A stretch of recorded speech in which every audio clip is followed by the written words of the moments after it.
Evet bre hoş geldin. Hoş bulduk. Merhaba, Hirama, Sekene, Her Rında, mi yandı be? Her mi yandı be bra? Ve sarında. Rında sağ ol. İyi vasu var be. Ha kayıtlı tobro. Teşekkür ederim, sağ ol, var ol. Ben bir sayfaya giriyorum, bakayım resimde bir sorun var mı? Tamam. Bir şöyle görelim, ondan sonra başlarız. O üstte bir mavi var ya, mavi biraz örtüyor beni herhalde. Yok yok, şimdi güzeldir. Şu anda hiç sende sorun yoktur. Bakalım ben şeye bakayım. Sa- sayfaya bakayım.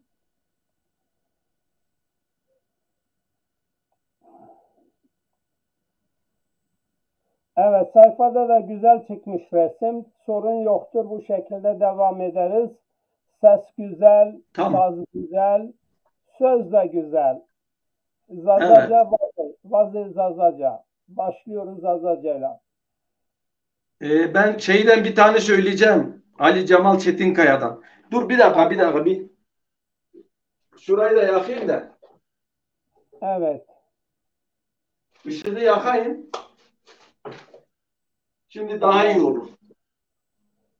tamam. Şimdi daha iyi oldu değil mi? Aynen böyle. Ben seni başa alıyorum. Direktmen Tamam. senden dinliyoruz. Çok güzel. Tamam. Başlangıcı şeyle yapacağım. Ali Cemal Çetinkaya'nın bir eseri var. Bütün insanlarda arzumuz vardır. İnsan birliğine zor demesinler diyor ya. Tamam. Onunla başla, ondan sonra zazacayla devam edersin. Yani hoş beşten sonra gireceğim ona. Evet, tabii. Buyurun, seni dinliyoruz. Evet. Merhaba.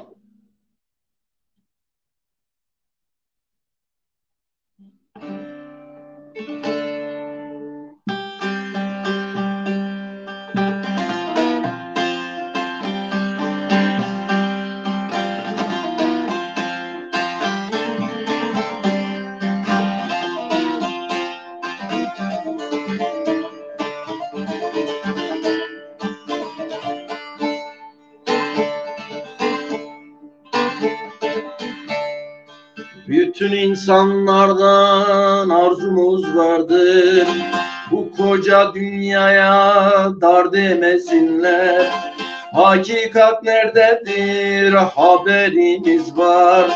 Hak'tan gayrısına yardım etsinler, yardım etsinler. Hakikat nerededir haberimiz var.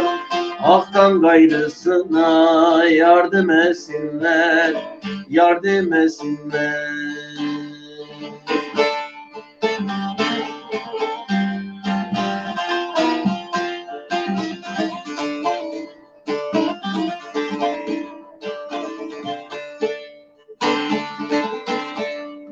Dünya aydınları ziyasın tutsun, İnsan aleminde cehalet gitsin, senlik benlik denen kavgalar bitsin, İnsan birliğine zor demesinler, zor demesinler.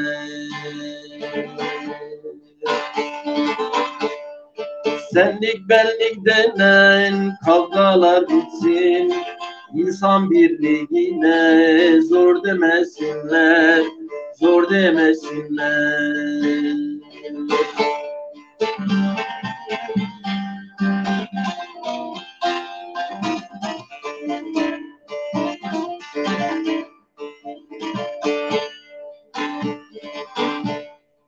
Bu dünya doludur türlü nimeti, İnsanlıkta barış, huzur cenneti.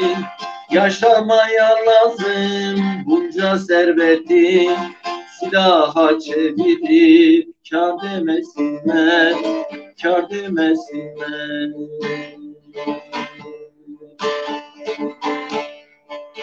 Yaşamaya lazım bunca serveti, silaha çevirip kâr demesinler, kâr demesinler.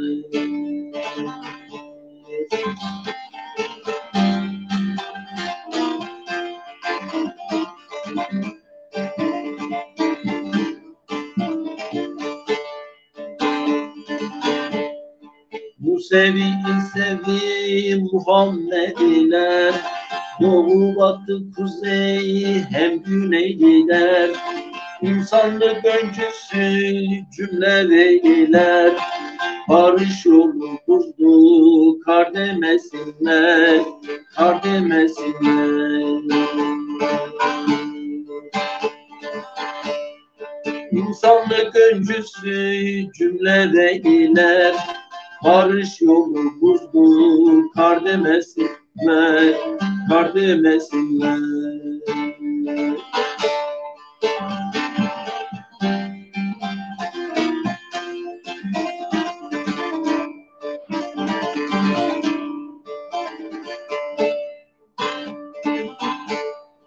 Bu dünyada budur insan yasası, yurtta cihanda sul hakikat sesi. Ali Cemal gerçek mutlu nefesi, tutanlara ölüm var demesinler, var demesinler. Ali Cemal gerçek mutlu nefesi, tutanlara ölüm var demesinler, var demesinler. Evet, yüreğine sağlık. Güzel bir türküyle başladın. Ama bu türkü kimin eseri? Ne zamandan beri kim söylüyor? Cemal Evet, bu kimdir? bir sefalamayla başladık. Bu sefalama sadece bizi izleyenler değil, izlemeyenleri de kapsıyor. Bütün evreni kapsıyor. Evet, Bütün nefes alan, hareket eden canlıları kapsayan bir sefalamaydı. Bunun yazarı merhum üstadımız halk ozanı Aşık Ali Cemal Çetinkaya.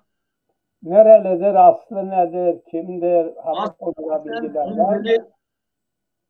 Tunceli Mazgirt Muhundi köyünden Baba Mansur ocağından Seyit'tir kendisi. Evet, rahmetler diliyorum. Allah rahmet eylesin. Onu Tam da tanıyorum aslına devlette. uygun bir eser. Bu ara insanlığın ihtiyacı var. Kendi yazdıklarımdan vazgeçip üstadımın bu eserini onurla paylaşıyorum. Yani çok değerli bir eserdir. Sizi de tebrik Evet, ediyoruz. En azından böyle bir ozanı anıyorsunuz. Onu dile getiriyorsunuz. Ondan çalıyorsunuz. Bu güzel bir e, değerdir. evet. Şimdi tabii epey zamandır sizinle 3 hafta oluyor yayın yapmadık. Gene de bir koya dersinden başlarsan güzel olur. Tabii ki ne demektir? Yani koy dersimsiz olur mu? Koy Ha, dersim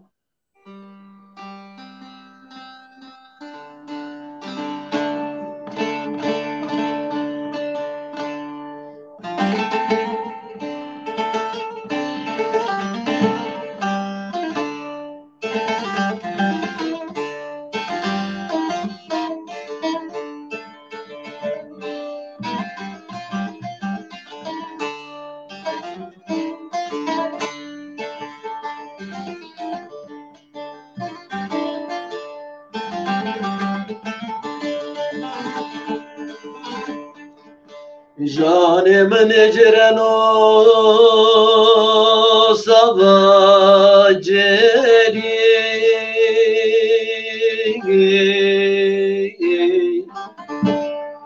koy edersim ma ben o dal sonu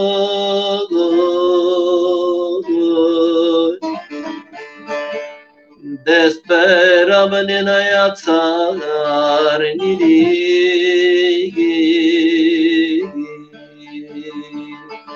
koy edersim ma ben o dal sonu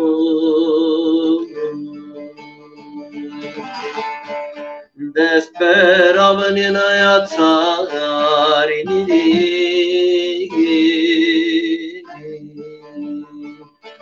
koy edersim ma ben o dal sonu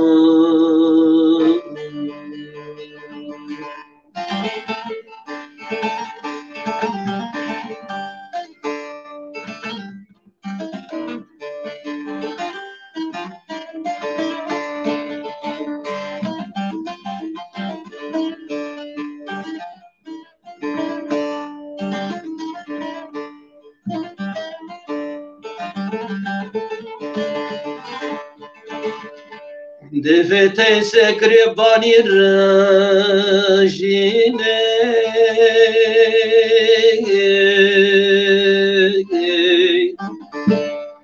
dever dikerde tal peyser nene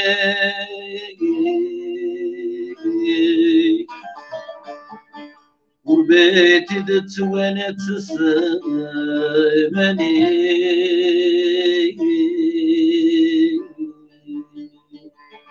ve edersin ama ben utan sonu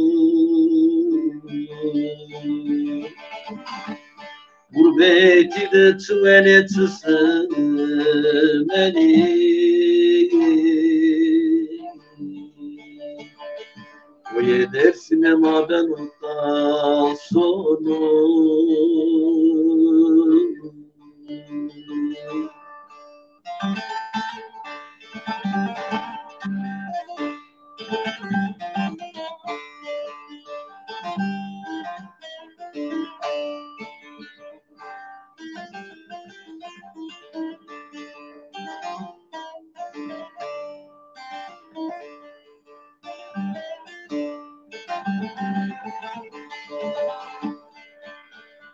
Millet merted adrandı mandoy Sabır tabati keşine mandoy Am sono serot memanito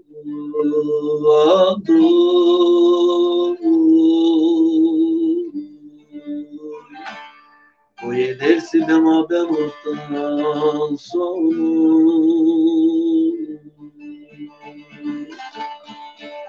Am sono serot memanito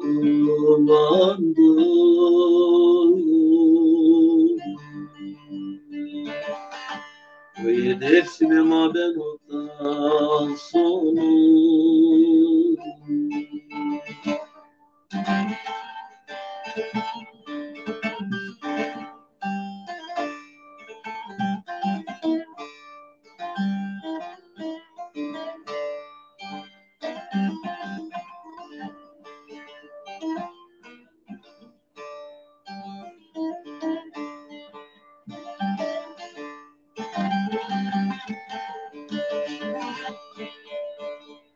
Tovira meserot semem muzuri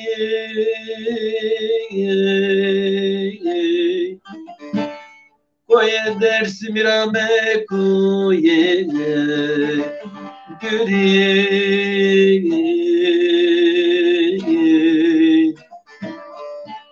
Moru deme orman iman desiri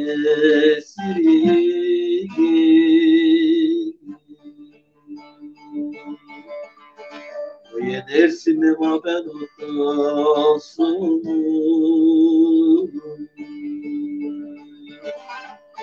Moru deme orman iman desiri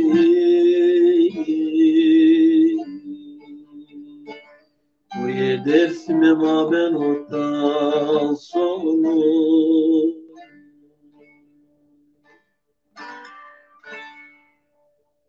Yüreğine sağlık. Sağ olun, var olun. Güzel türküler var.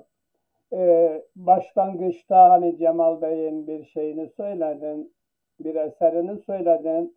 Onunla ilgili başka eserler de var mıdır kayıtlarda? Yani kayıtlarda UNESCO Aşık Veysel yılı ilan etmiş. Evet, Biz de Aşık Veysel'i aşk ile anarak maneviyatı önünde saygıyla eğiliyoruz. Uzun ince bir yolda gideriz yani. evet, Uzun ince bir yoldayım, gidiyorum gündüz gece diyerek Aşık Veysel'i de yad edelim. evet. Onun nezdinde öyle diyelim. İnsanlık var olalı günden bugüne kadar insanlar için, insanlık için güzel işler yapanları saygıyla anıyor, anıları önünde eğiliyorum. Kötülük yapanları da, insanlığa kötülük yapanları da lanetliyorum. Haksız, yersiz, sorgusuz, sualsiz canını kaybeden o garibanları da, masumları da rahmetle anıyorum. E, Allah rahmet eyleye, mekanı cennet, devri daim ola diyorum onlar için de. Gidiyorum gündüz Evet, gece söylendikten sonra masumlar öldüler, dost birer birer diyeceğim. Ondan sonra programımıza evet, akış yönünden devam edeceğiz. tamam. Başarılar.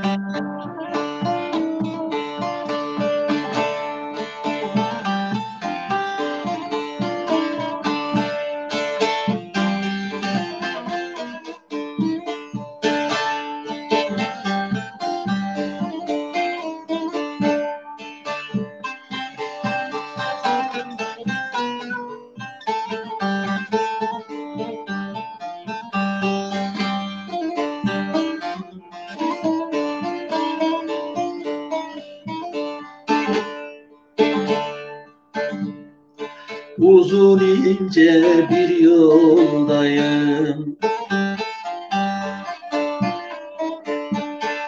gidiyorum gündüz gece.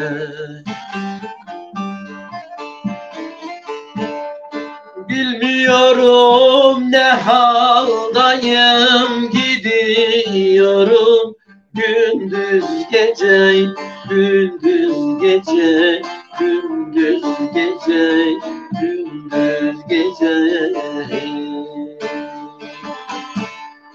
Bilmiyorum ne haldayım, gidiyorum gündüz gece, gündüz gece, gündüz gece, gündüz gece.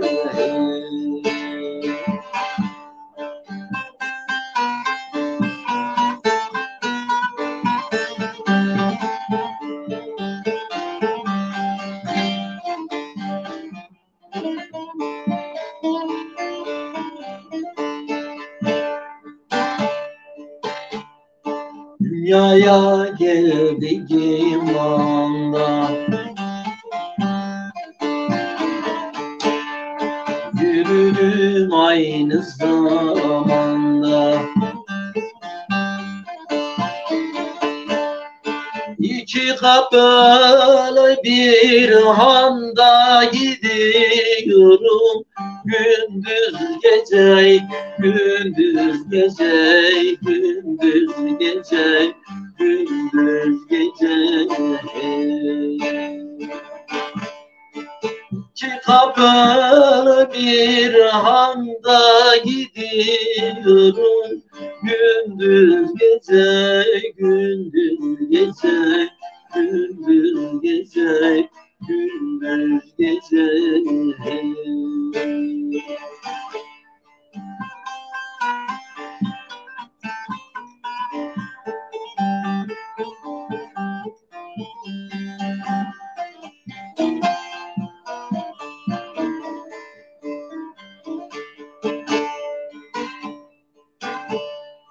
Şaşar Veysel iş bu hale,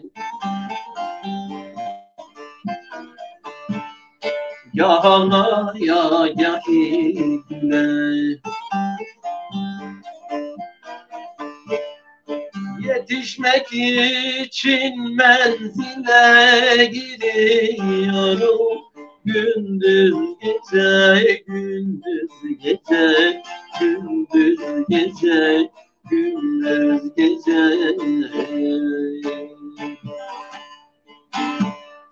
Yetişmek için menzile gidiyorum gündüz gece, gündüz gece, gündüz gece, gündüz gece.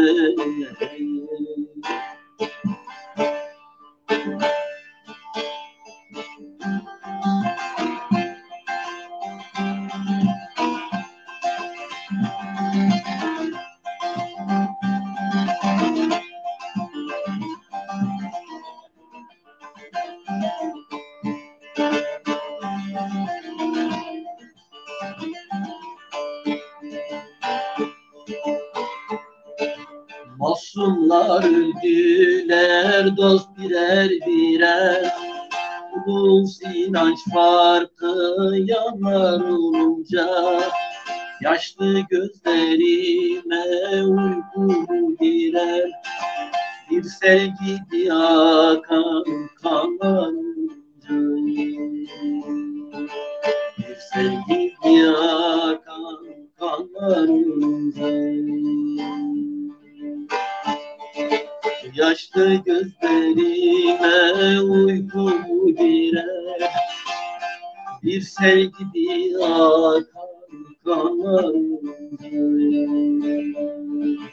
bir sel gibi akan kanlar olunca.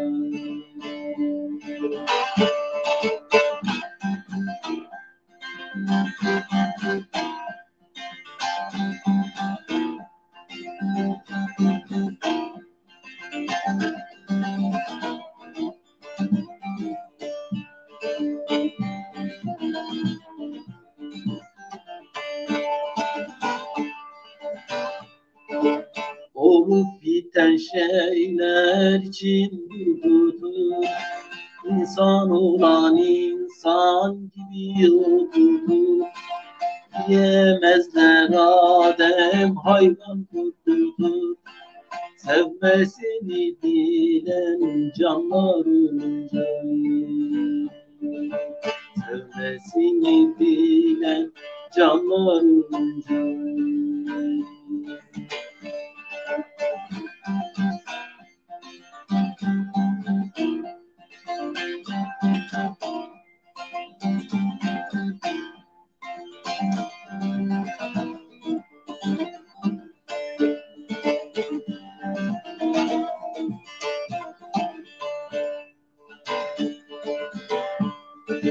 Ormanın hiç uğruna ölünmez, İnsan olan canlı kanını dökmez. Vatan savunmaya asker gerekmez, Tokacın halinden anlar olunca, Tokacın halinden anlar olunca. Vatan savunmaya asker gerekmez, Tokacın halinden anlar olunca, Tokacın halinden anlar olunca. Evet, yüreğine sağlık. Türkülerin gibi sohbetin de güzel. Ama burada anma derken Berkin Elvan'ı unutmamak lazım. Gezi olaylarında yaşamını yitirdi. Onunla Evet. ilgili de senden Bekir Elvan kimdir, nerelidir, nasıl öldürüldü gezi olaylarında, onu da senden dinlemek istiyoruz. Berkin Elvan Allah rahmet eylesin. Küçücük bir çocuktu, 14 yaşında. Yaşasaydı şimdi 25 yaşında olacaktı. Evet. Bu bizim utancımız, çocuklarımızı yaşatamıyoruz. Bunların oynaması gerekirken maalesef tomaların altında ezildi. Berkin Elvan dayımın torunudur kendisi. Yani size böyle kan bağı da var, akrabanız oluyor, Evet. öyle mi? Evet, öz dayımın kızının oğlu. Evet, Özdayı'nın kızının oğludur Bekir Elvan. Öldüğü Evet. zaman Allah 14 rahmet eylesin. yaşında gencecik bir çocuktu. Kim öldürdü? Evet, fırına ekmek almaya giderken 14 yaşındaki çocuk işte yani maalesef o 14 yaşındaki çocuktan da korkacak kadar duruma gelmişler. Yani bu utancımız, bizim utancımız. Evet. Ee, Bekir Elvan'la ilgili bir beste var mıdır? Yani aslında Berkin Elvan o şeyde, o durumda e, yazmamıştım bir şey ama 2014 yılında 2014 yılında e, Bayramören, Çankırı'nın Bayramören ilçesinde ağır bir zatürreye yakalanmıştım. Hastaneden taburcu oldum. Efendim, yattığım yerde dolunay göründü. Dolunayın içerisinde tabii bana şizofren diyebilirler. Ayın tam ortasında o dolunayın içerisinde Berkin Elvan'ın o saçını, yüzünün şeklini tamamen Berkin'in kafası. Ayın içerisinde Çok iyi. hemen kalktım. Gecenin saat 1 geçe. 06.12.2014 saat 01.01'de kalktım, yazdım. Onu takdim edeyim. Tabii iyi olur. Bir de şey soracaktım. Bekir Elvan'da pirlik, dedelik var mıdır? Efendim? Pirlik, dedelik var mıdır? Resimlidir Yok. sonuçta. Yok, biz aynen Devriş Cemal Ocağı'nın talipleriyiz. Evet. He. Yani kirlilik yok. Talibiz yani. Tamam.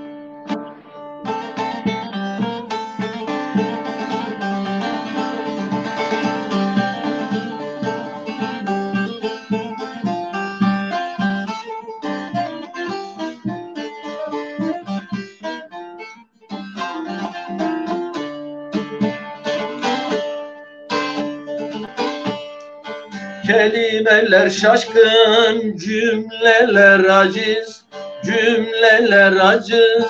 Kalem yer yalvarır, söze berkinim.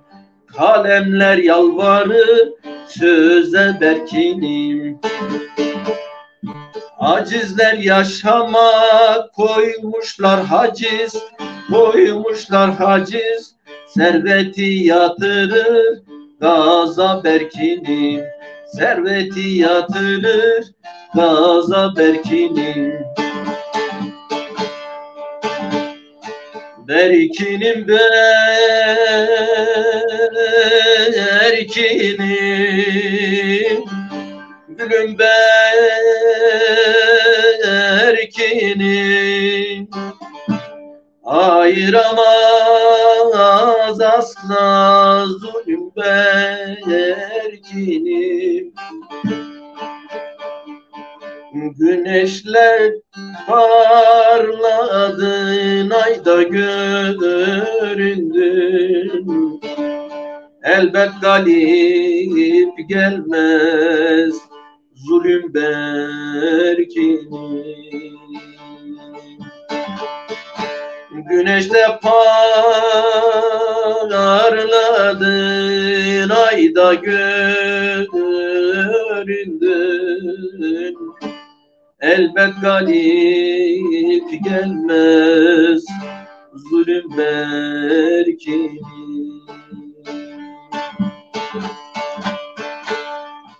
Korkuyu salıyor pericin ile, pericin ile. Aldatır garibi inanç din ile, aldatır garibi inanç din ile. Ayırır insanı nefret kin ile, nefret kin ile. Sevgi yanaşmıyor yoza berkinim. Sevgi yanaşmıyor yoza berkinim. Berkinim, berkinim,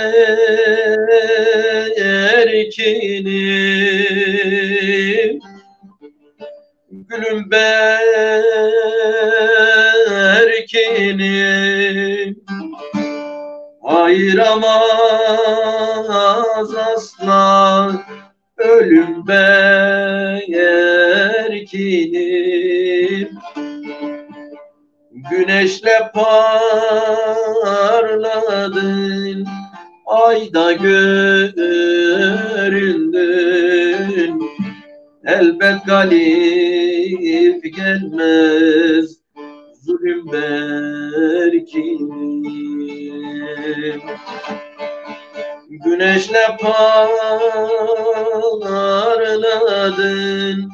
ayda göründün. Asla galip gelmez zulüm berkinim.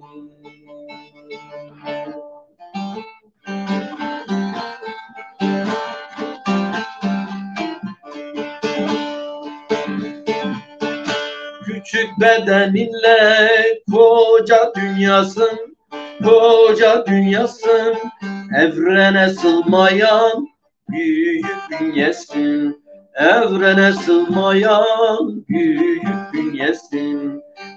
Emmeği yansıtan sırlı aynasın, sırlı aynasın, yazık bakamayan göze berkinim, yazık bakamayan göze berkinim. Berkinim, berkinim, gülüm berkinim.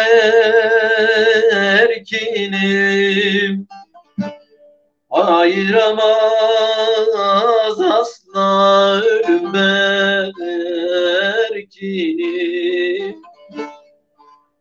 Güneşle parladın, ayda göründün.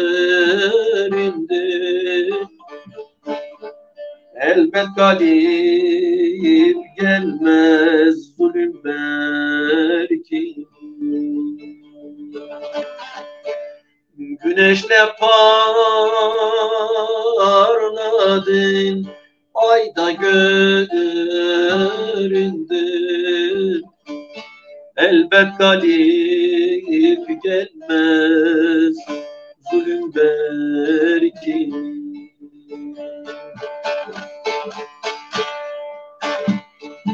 Çok görüldü misket, dillerde gezer, dillerde gezer. Düşen ekmeğini tomalar ezer, düşen ekmeğini tomalar ezer. Yapılan yorumlar babayı üzer, babayı üzer.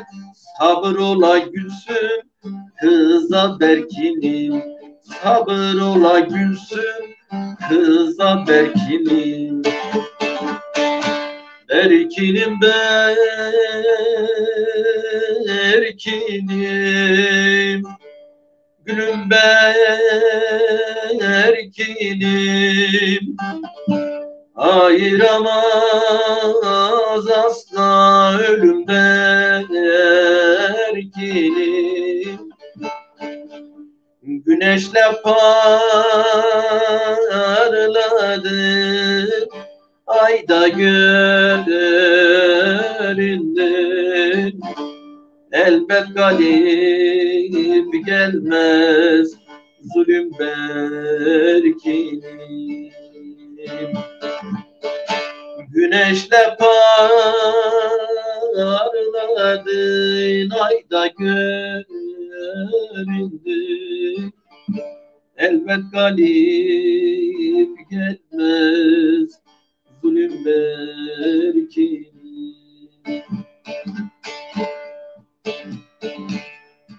Habersiz olanı artık uyandı, artık uyandı. Ormanide katil ayan beyandır, ormanide katil ayan beyandır. Sorumlusu garibanı soyandır, canan soyandır. Hepsini söyledim saza berkinim, hepsini söyledim saza berkinim. Berkinim, berkinim, gülüm berkinim. ayıramaz asla ölüm belkini. Güneşte gök parladın, ayda göründün. Elbet galip gelmez zulüm belki. Güneşte parladın, ayda göründün. Elbet galip gelmez zulüm belkini. Evet, çok güzel bir Bütün beste.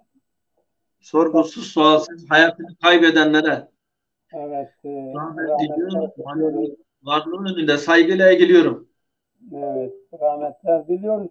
Yalnız acaba mümkün müdür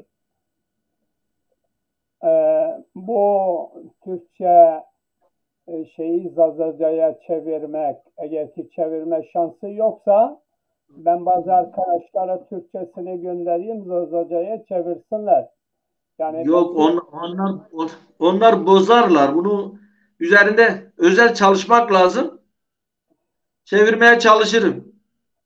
vallahi çok güzel olur çünkü Berkin Elvan Dersimli bir Zaza'ydı. Tomaların altında ezildi. Bunu her zaman anmak için en azından Zazaca'ya da başka dile de çevirmeye ihtiyaç var diye düşünüyorum.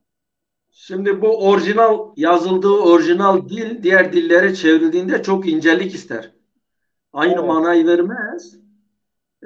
Onun için buna özel çalışmamız lazım. Bakalım ona da çalışacağım.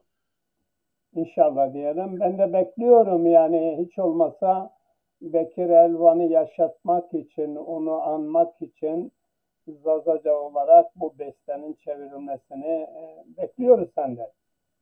Evet, Sana da yani beste senindir sonuçta. Yani Türkçesini yazan sizsiniz ama Zazaca'yı da yazarsanız daha güzel olur diye düşünüyorum. yani Evet, bir uzun uğraşmam lazım, uzun. Çok nazik, çünkü aynı şeyi vermem lazım. Bir dilden bire çevirirken haklısın. evet, Evet, şimdi nereye gidiyoruz? Zazaca'dan nereye gidiyoruz? nereye gidelim bizim? Gideceğiz yani, şöyle Dersim'e doğru gideceğiz. Dersim'e Dersim'den doğru. nereye gideceğiz? Elkaşi'ye gideceğiz. Elkaşi bizim Evet, yakın köyümüz. öyle mi? Evet. El, Şimdi El-Kaci'den ben su içtiniz mi? Gittiniz mi?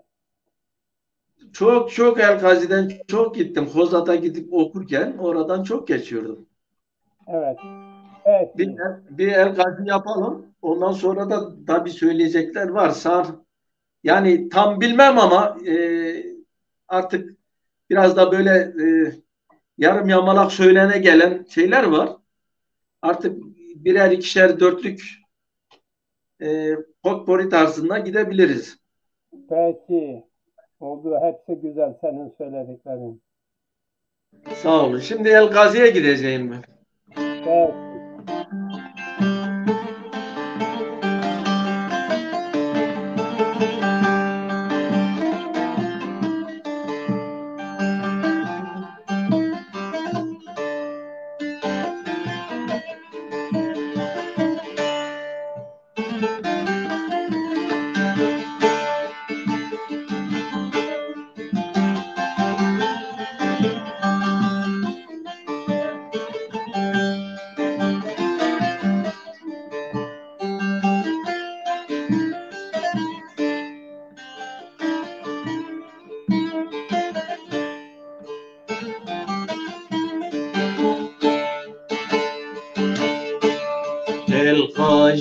El Gaziye Vinemane El Gaziye El Gaziye El الغاجية ولا مني الغاجية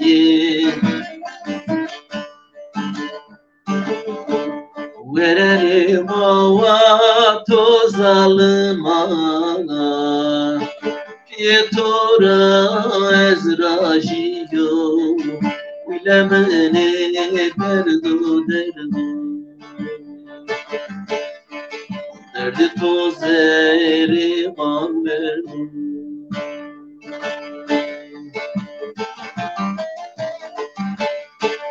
ورري مواتو ظالماي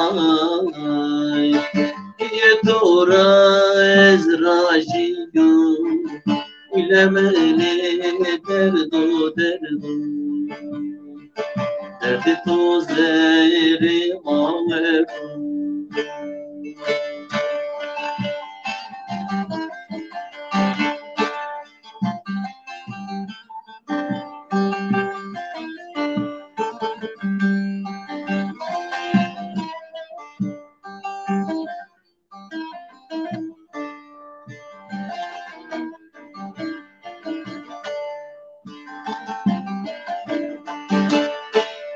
Dert perskena derdi yari lazım o perse sari Dert perskena derdi yari lazım o perse sari Verelim bak beşimi Sıra günah kerde tarih Bilemeni derdo derdo Derdi toz derim ağlarım Verelim bak beşini Sıra günah kerde tarih Bilemeni derdo derdo Derdi toz derim ağlarım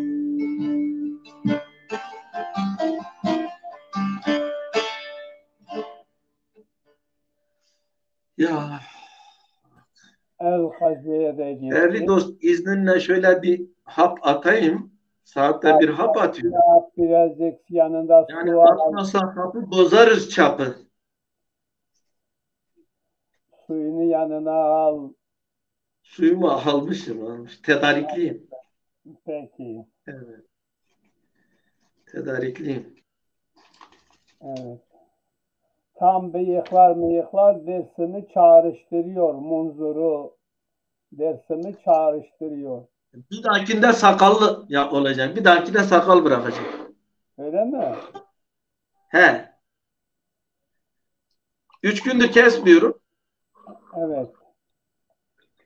Ama dersimlilerin Niye sakalı kesmediğim sürpriz. O sürpriz olarak kalsın. Sonra açıklarım. Peki. Bekliyoruz biz de. Ne yapalım? Evet.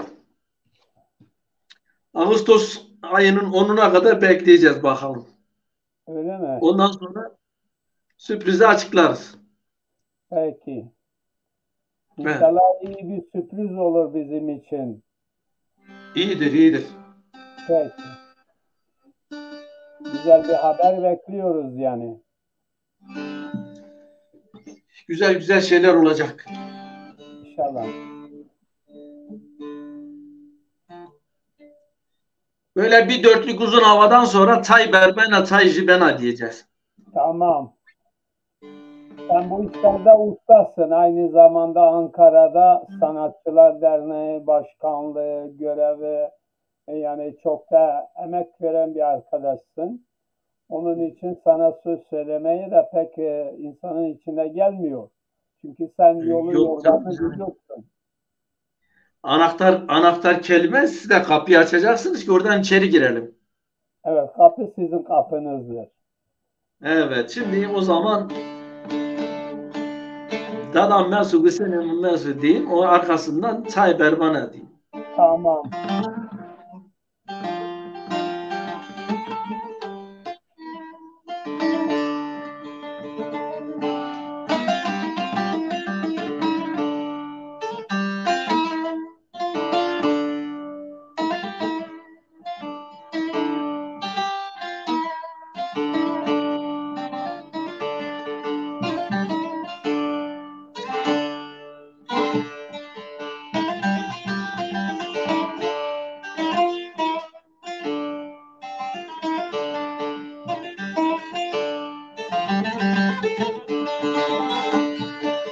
Dada mesoy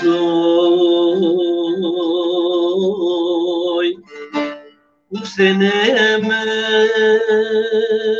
mesoy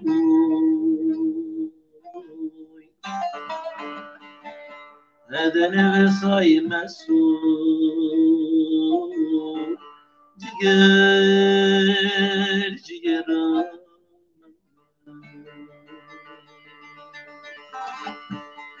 Dodo senem ciger cigeram Dodo senem cigeram Dayı dayı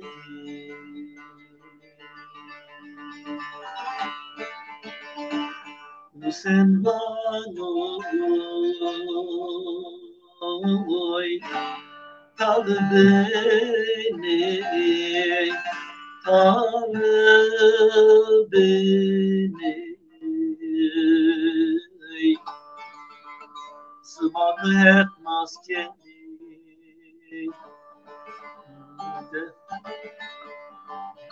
Cesetim dermen kendim Ayrı sayı Dayı dayı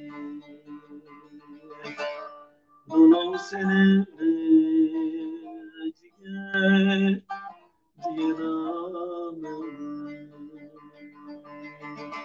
Dolan seni ciğeranım Dayı dayı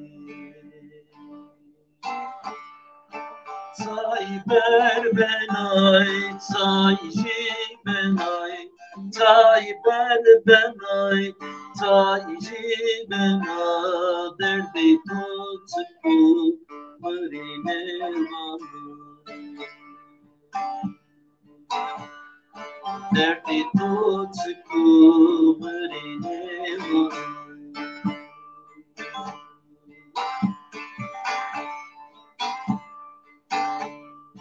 Deve, deve, deve, deve, deve, deve, deve, deve, deve, emzer berabiya kim? Deve, emzer berabiya kim?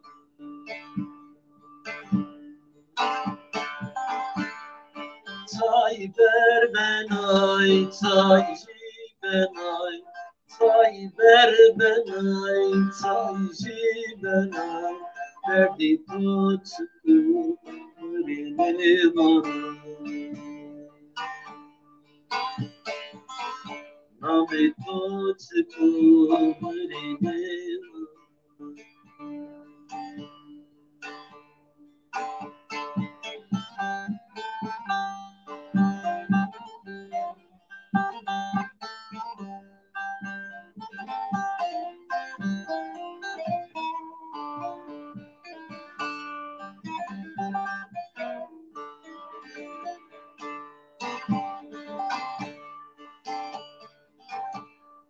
Bane yare bana nadutu Bane yare bana nadutu Yari mare nane raye putu Yari mare nane raye putu Say ber benay, say benay, say ber benay, say benay, derdi tutku mırine var. Name tutku mırine var.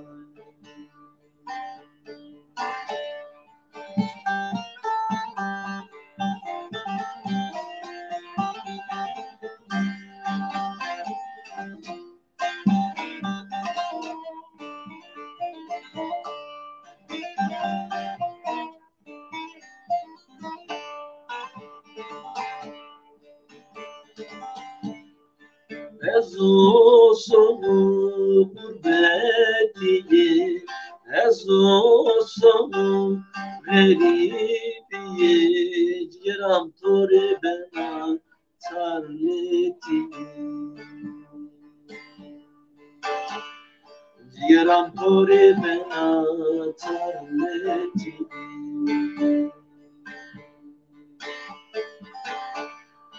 Çay ber benay, çay içi benay, çay ber benay, çay içi benay, derdi tutup mürine vanay. Derdi tutup mürine vanay.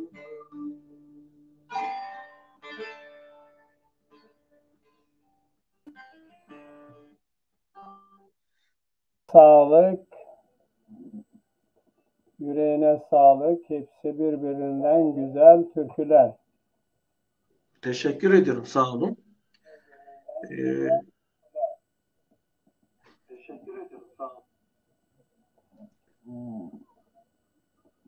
Evet, başka sırada bir saat oldu. Yoruldunuz herhalde.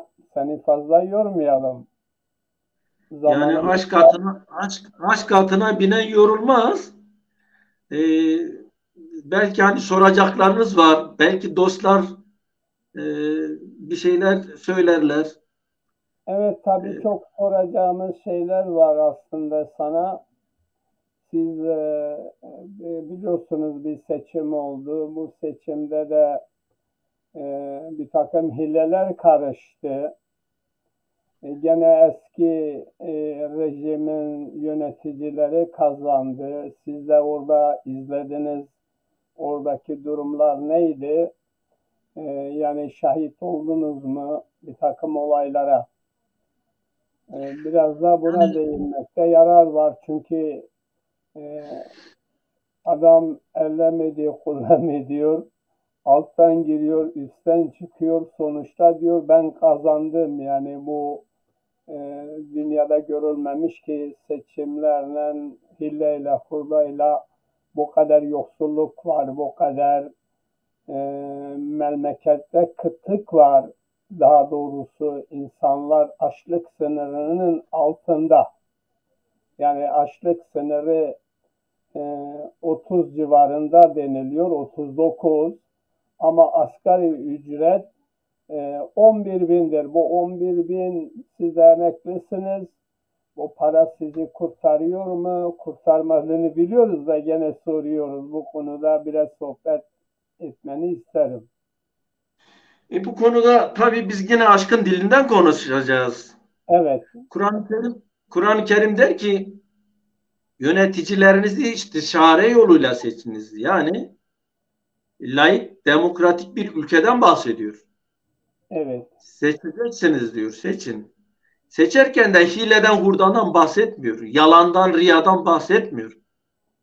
Yani dünyanın gözünde yalan söyleniyor. Ben yalan söylemiyor dersem aşka ihanet ederim. Yalanlar Aynen. söyleniyor. Efendim bir de dengeli bir yarış olmadı.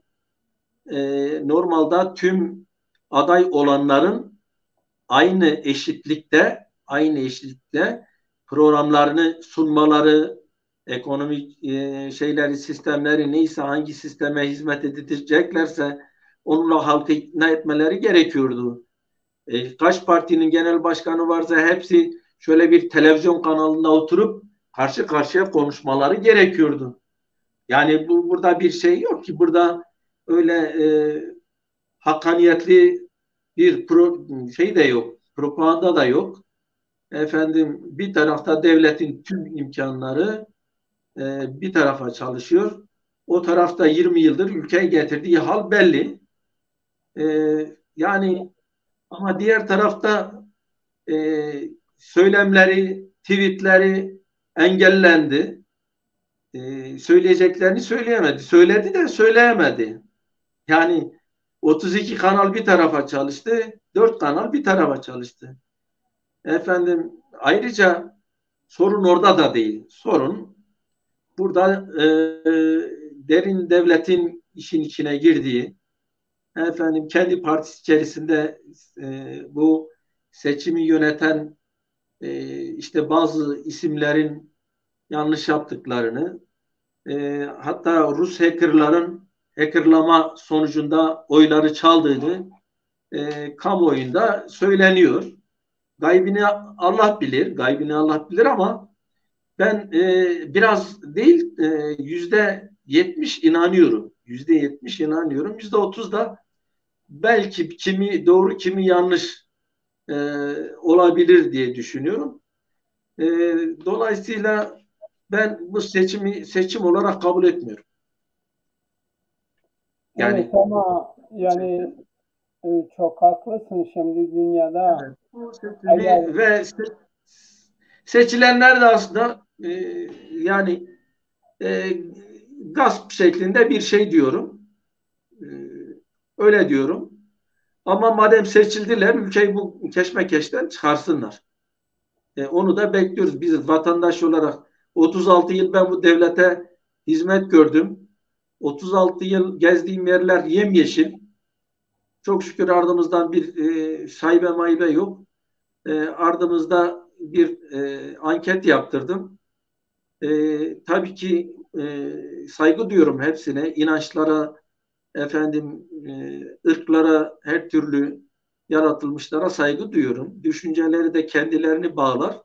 E, Doğru düşünceleri var. Doğru düşüncelerine saygı duyuyorum. Eğri düşünceleri var. Onlar da hoş karşılıyorum. Neden? Zaten adam eğri düşünmeyle doğruyu buluyor. Yani eğriyle doğru elin içiyle dışı gibidir. Önemli olan elin şu sırttan gezebilmektir. Şu şey var ya, burası sınırdır. Buradan gezebilmektir. Buraya giren de kaybolur, buraya giren de kaybolur. evet, Ancak boğulursun. Şuradan bir çizgi tutup da ne buraya düşecek ne oraya düşecek. E, Oradan yürüyecek ki insan ferdi olarak kendini kurtarsın. Böyle yürüyenler de hem kendini kurtarır hem topluma hem dünyaya faydası olur. E, Yürümeyi bilmeyen insanlar maalesef dünyayı bu hale getirdiler. Ne için? Diyor ki deve yerden uçuran bir tutam ottur. Bir tutam ot için ahiretini karartıyorlar. Allah'ın huzurunda ilahi adalet bunların hepsinin hesabını sorar. Değil mi? evet. Bu şeyde yalan diyen ağzım yırtmak istedim, boyumu kilomu dartmak istedim, suçumdan utanıp örtmek istedim, kendimi kendimden gizleyemedim. Yani kendi kendilerinden gizleyebiliyorlarsa o vicdansa çıkıp söylerler. Ya biz böyle böyle yaptık kardeşim. Bu insan e, çırpındı, parçalandı ülkeyi İsviçre potansiyeline getirme şeyi var, imkanım var dedi. Ben burayı İsviçre yapacağım dedi. Hem de yapardı yani.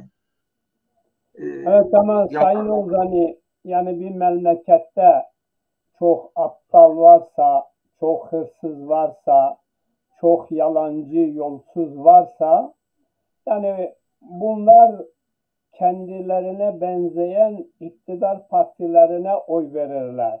Yani bilim adamların görüşlerine, demokratların görüşlerine itibar etmezler.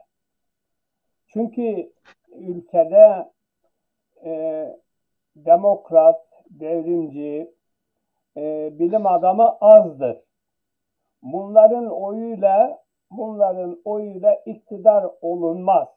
İktidar olmak için bu ülkede bu hırsız, yolsuz, aptal, gerici, yobaz insanların oyuna ihtiyaç var. Ama bu hırsız, arsız, yolsuz, yobaz, gerici insanlar doğrudan kaçarlar.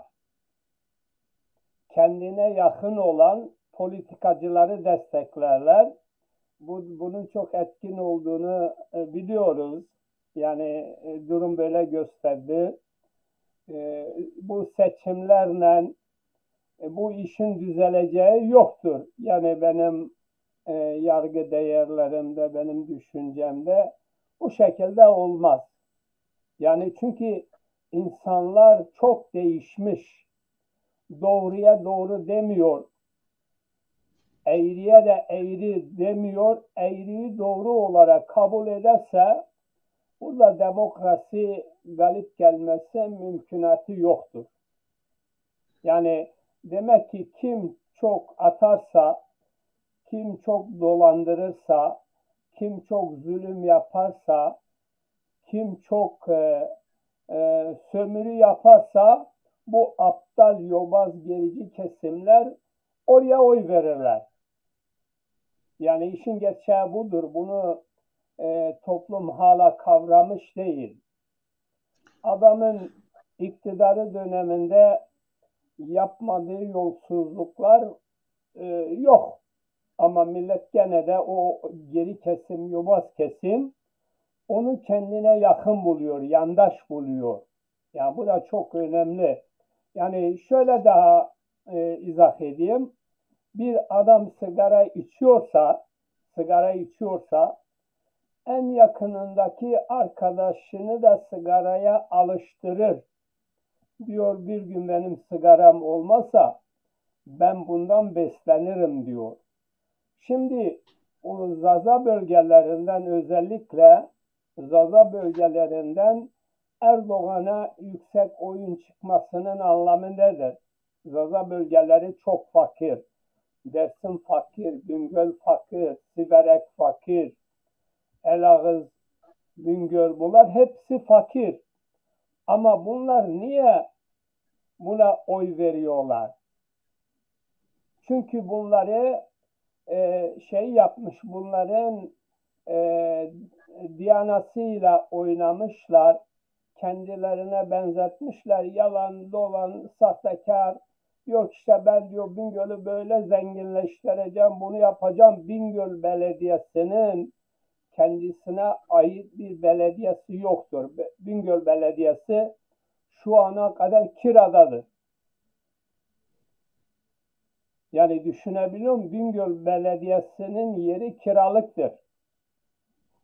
Böyle bir dönem orada fakirlik diz boyudur ama orada aşiret reislerini yanına çekiyor, onlara biraz yedirip içiriyor. O şekilde milletin oyunu alıyor. Yani eğer ki ülkede bilim adamı bu aptal dediğimiz, bu yobaz dediğimiz, bu gerici dediğimiz kesimden bilim adamların sayısı fazla olsaydı onun kazanma şansı yoktu. Ama dünyada böyle. Yani okumuş insanların sayı oranı yani yüksek derecede akademisyenlerin oyları azdır. Bunun için de bu ezilen, sömürülen yoksul kesim onu kendine yakın buluyor. Bir tarikat şeyi el altından bir işaret veriyor, buna verin diyor. Adam diyor ki ya bizim şeyimiz dedi ki buna verin. Adam sonunu düşünmüyor ki ya bu eğri midir, bu büyülü müdür, bu memlekete ne oluyor? Şimdi seçimden önce dolar 17 idi, seçimden önce 17 idi, euro da 18'di. Şimdi euro çıkmış 27 TL'ye, dolar çıkmış 25'e. Yani bu yakında hala seçim atmosferi diye bir hava var. Yakından pahalılık, yakından yoksulluk daha çok artacak. Ama millet adam diyor ki ya ben kazandım işte şu şudur budur diyor. Yani bunun neresine kazanma? Ekonomiyi önceden bir Maliye Bakanı vardı Mehmet Şimşek'le birbirine girdiler. Çok büyük hakaretler yaptılar. Şimdi adam denenmiş adamı getiriyor. Yarın onunla gene çelişkiye giriyor. Yani her şeye karışıyor. Türkiye'de değil dünyada devlet başkanlarının 24 saat içerisinden ortalama 1-2 dakikalık bir yayında görünüyor. Yani en çok 3 dakikadır dünyada. Bazı günlerde hiç basına çıkmıyor. Bazı günlerden de 5 dakika, ortalama 3 dakikaya geliyor. Ya Erdoğan'ın neredeyse 24 saati hepsi televizyonlara, bakanlıklara, yöneticilere direktif veriyor. Yani bilmediği konuları da biliyor havası yaratıyor. Yani dünyada Erdoğan kadar basında yer alan ne Amerika Birleşik Devletleri'nin başkanıdır, ne Fransa, ne Almanya, ne Çin, ne Rusya. Hani bir savaş durumunda olursa onlar da çok şeye çıkarlar haliyle medyaya. Ama yapılan araştırmalarda dünyada en çok medyaya baskı yapan, medyayı tekeline almış, medyayı tehdit edecek, onları yönlendirecek, sürekli hangi kanala atsan Erdoğan Erdoğan diyor. Gel de işin içinden çık. Yani bir insanın bir mesleği olur, bu tarımdan anlıyor. Yani eline versen hayvanlara aşı da yapıyorum diyor. Eğer inşaat ustalarına malayı eline versen diyecek ben bu duvarı da yapıyorum. Efendime söyleyeyim, tarım alanında ya diyor ki bu ziraat ilaçlarını da ben yarattım. Elektriği de ben ürettim. Yani nerede ne varsa diyor ki hepsini ben yaptım. Millet de kör pişman onu alkışlıyor. Ama insanlarımız sürekli olarak yurt dışına kaçıyor. Yani genç nesiller, ben görüyorum bizim çevremizde de var. Herkes diyor ki ya ben Avrupa'ya nasıl gelirim diyor. Çünkü insanlar orada yaşamı haklı olarak güvenlik konusu sorun, yaşama sorunu var, eğitim sorunu var, iş bulmuyor. Fakir insanlar, bunun için de Erdoğan yani göç eden insanları ya bunlar niçin yurt dışına göç ediyorlar demiyor. Diyor ki ya bu kadar işte Suriyelilere biz destek vereceğiz, Afganlara vereceğiz ve ülkeyi bu Araplaştırma, şeriatçı olarak Araplaştırma politikasını uyguluyor. Milleti de kendine bağlamaya bu şekilde çalışıyor. Yoksa Erdoğan'ın yani bir insan mühendistir, bir insan doktordur. Doktor mühendislikten anlamaz, mühendis doktorluktan anlamaz. Ama Erdoğan her şeyden anlıyorum diyor. Her şeyi ben biliyorum diyor. Her şey dediğim gibi olacak diyor.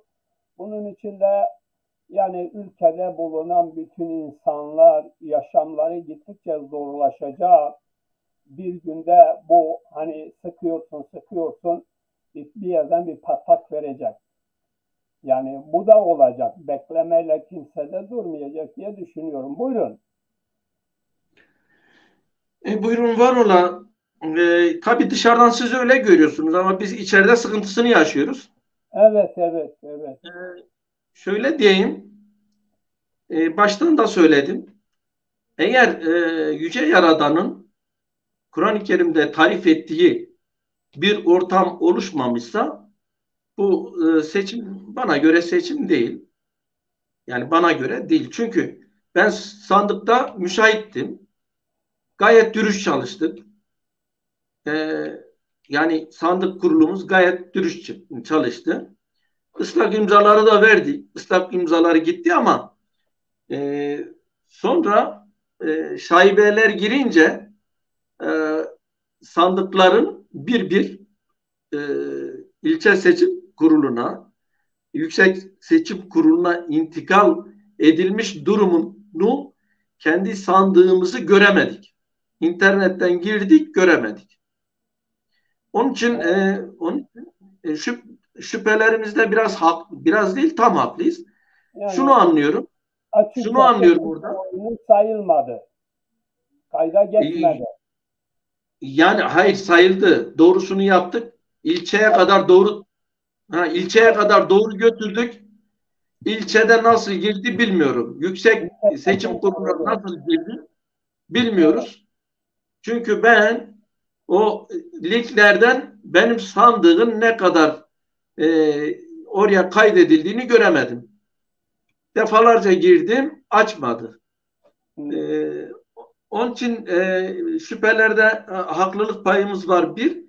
İkincisi yani e, bu işte söyleniyor yani Rus hackerların oyları çekip de başka tarafa aktardıkları söyleniliyor. Ayrıca seç, oyu halk kullanıyor ama seçimi galiba derin devlet belirliyor.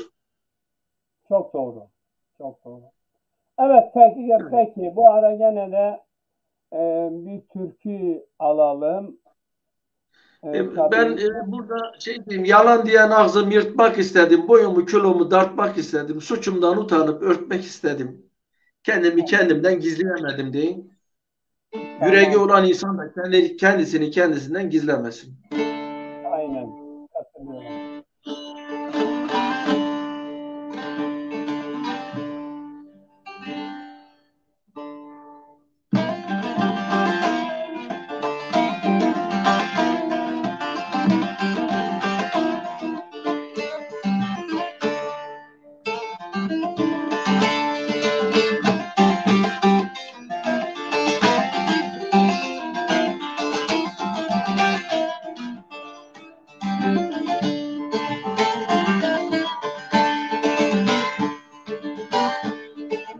Ömrüm nehir gibi akıp da geçti.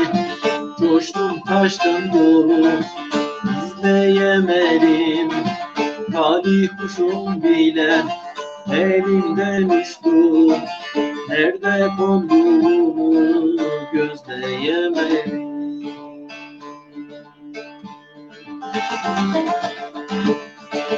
Talih kuşum bile elimden uçtu. Nerede konduğunu gözleyemedim.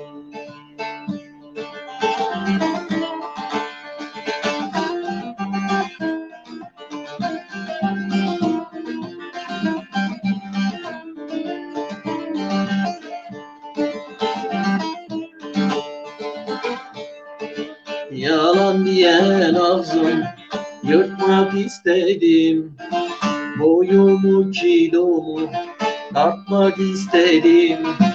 Suçumdan utanıp örtmek istedim. Kendimi kendimden gizleyemedim.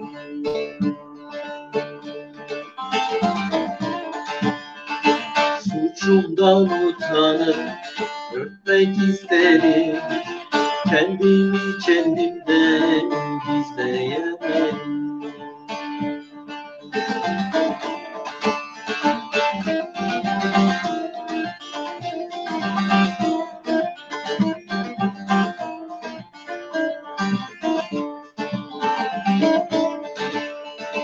Yanlış mı yapıyor korkumdan sonra, ırkları tanıdım ırkımdan sonra, izine rastladım kırkımdan sonra. Ne yazık ki çoktu tezleyemedim. İzine rastladım kırkımdan sonra. Ne yazık ki çoktu tezleyemedim.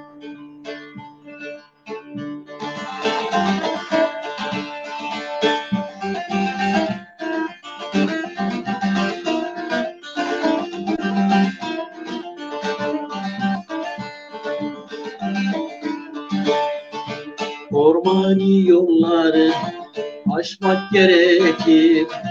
O yârin peşine düşmek gerekir. Yanıp kül olmaya pişmek gerekir. Bir türlü yüreği gözleyemedim. Yanıp kül olmaya pişmek gerekir. Bir türlü yüreği gözleyemedim.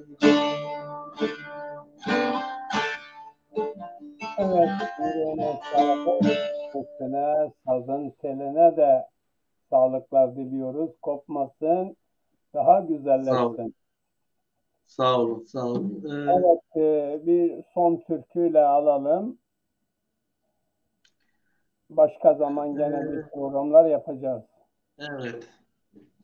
O zaman sonu sevgiyle bağlayalım. Sevgiyle. Sevginin kaç kilo olduğunu bir tartalım. Tamam, Ondan sonra yani yeryüzünü sevgi kurtaracak. inşallah.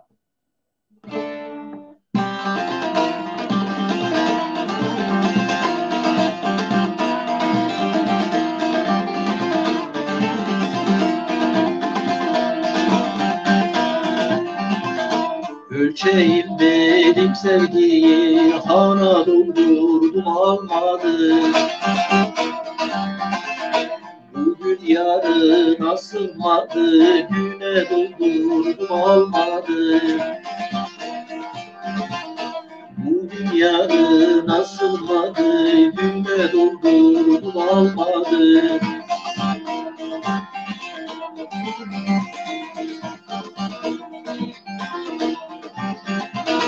Çayırdır, yeşil ormandır, hayattır, tatlı devrandır. Duygudur hem de imandır, dine doldurdum almadım. Duygudur hem de imandır, dine doldurdum almadım.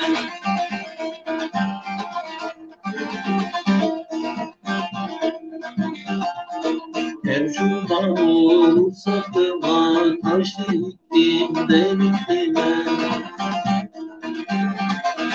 Kendi yola bıraktım, dine doldurdum almadım.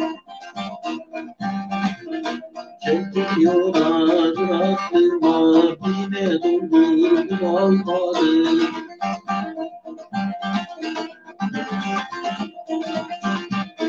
Tarifi mümkün değildir, ne kaldır ne de olur. Ormaniye sere gittir, cana doldurdum almadım. Ormaniye sere gittir, cana doldurdum almadım.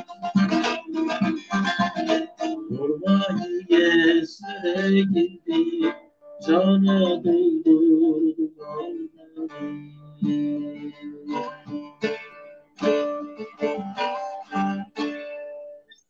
Evet, muhteşem türkülerini dinledik. Yine haftaya gene bir müzik birlikte yapabiliriz. Evet arkadaşlar, Hayırlısı. Haberleşiriz. tamam. Haberleşiriz. Evet, size Yani zaten e, bayramla ilgili bir şeyler de söylemek istiyorum. Kurban Bayramı da geliyor. Yani ben aşka hizmet eden, sevgiye hizmet eden, aşıklık, ozanlık geleneğine hizmet eden biri olarak dünyada kan durmadıkça benim bayramım yok. haklısınız. Onun Herkese için bayram dostlar olmalı. bağışlasınlar, bayramın kutlu olsun diyemem, demiyorum. Yani baksana işte bir bakmışsın dünyanın bir tarafında savaş var, insanlar ölüyor. Neden ölüyor ya? Niye? Neden? Evet ama gene de tabii bu dünya siyasetinden, ekonomisinden, politikasından haberi olmayan güzel insanlar da vardır. Bu güzel insanların bayramı kutlu olsun. Ya bayram dediğim gibi Hazreti Ali diyor ki günah işlemediğiniz her gün bayramdır. Yani bak günah işlemediğin her gün bayramdır. Günah işliyoruz. Bakın burada biz konuşuyoruz. Hani keşke karşımızda olsalar da yüz yüze konuşsak. Yani ben yüz yüze de böyle konuşuyorum. Tabii tartışmak, helallaşmak, konuşmak, görüşmek, fikir Elbette. alışverişi Şimdi bunlar yani değerli ama şeyler. işte bir tek şey var. Bir tek teskin olduğum konu var. O da isimleri söylemiyorum. İsimleri söylersek o isimlerin savunma hakları doğar. Ben sadece eylemlerin sistemin ya da işte yapılan işin yanlışlığını doğruluğundan bahsediyorum. Oraya kim bulaşmışsa kendisini oraya intikal etsin. Yani Evet, ben kendimi de dışında tutmuyorum. Kul kusursuz olmaz. Kusur işler ama önemli olan kusuru tekrar etmemesi. Kusur olduğunu anladıktan sonra ondan vazgeçmesi.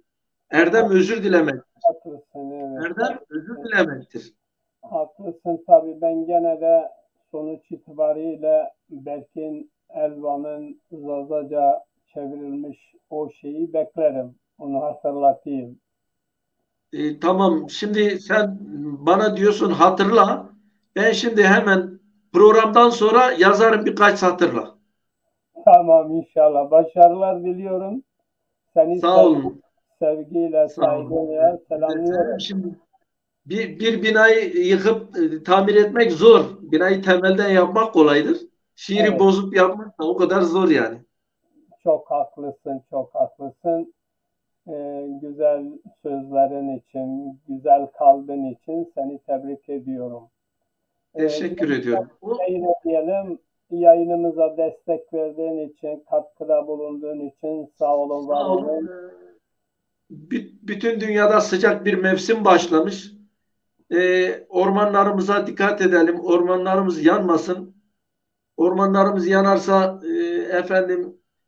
gökteki nem sistemi bozulur. Yeterince yağmurlar yağmaz. Bereket olmaz.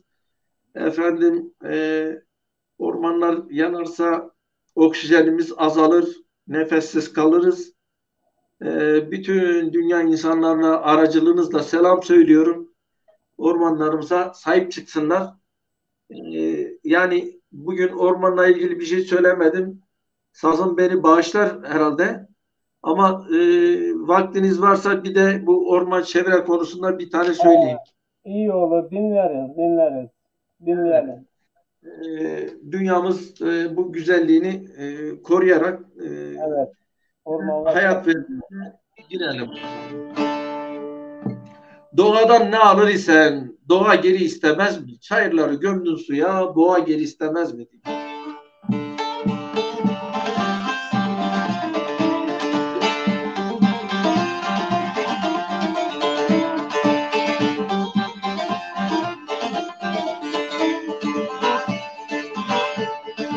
Doğadan ne alır isen doğa geri istemez mi?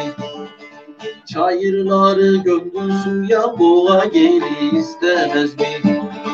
Çayırları gömdün suya, boğa geri istemez mi?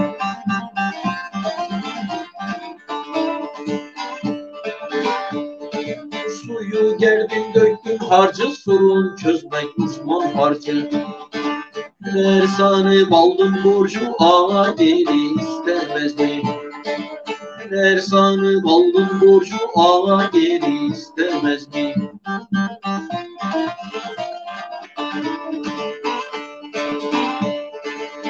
Orman yaktın, açtın tarla, ektin onu betonlarla. Avunursun günlük karla, çağ geri istemez mi? Avunursun günlük karla, çağ geri istemez mi?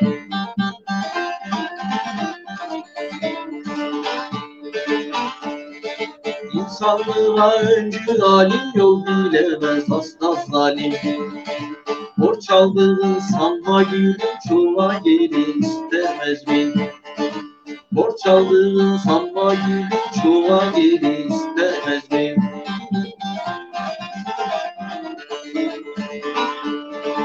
Ormani ver zor haberi, dünyamızda kalmaz biri. Bir gün mutlak göğü yuva geri istemez mi? Bir gün mutlak göğü yuva geri istemez mi? Evet, çok çok teşekkürler. Orman derken tabii biz Avrupa'ya ilk geldiğimizde yani hiçbir bozkırla karşılaşamadık. Evet. Yani hiç, her taraf orman, yeşillik. Yani içinden geziyorsun, uçsuz bucaksız. Bütün ormanlar hepsi düzenli, o altyapısı yapılmış. Eğer bir yangın filan olursa o ayrı, oraya da hemen dikiyorlar. Yani öyle bir durum olsa bir bozkırlıya bir yer bulamazsın. Yani Evet. çok bakımlı, çok düzenli bir ormanlık alanları var Avrupa'da, bütün ülkelerden Şimdi de böyle. orada iklimden kaynaklıdır oranın, tabii şanslılar biraz. Yok, Orada güneşten iklimden değil. fazla bulut ve yağmur var. Yok, iklimden dolayı değil, şeyden dolayıdır. Şimdi o gün bir arkadaşım vardı, ormandan bahsettik. Ben ormandan geziyordum. Ya dedi, biz orada olsak bu ağaçları keser götürür yakarız. Yani burada Avrupa'da kimse orman yakmıyor. Kimse yani evinden kimse orman yakmıyor. Ondan oluyor. Yani ülkede elektrik direği ağaçsa onu bile kesip götürüyorlar, çalıyorlar memlekette. Burada öyle bir durum yok. Yani herkes elektrik kullanıyor, gaz kullanıyor. Odunadır, ormanadır, ağacadır ihtiyacı yoktur. Yani bundan oluyor. Bu da zenginlikten kaynaklanıyor.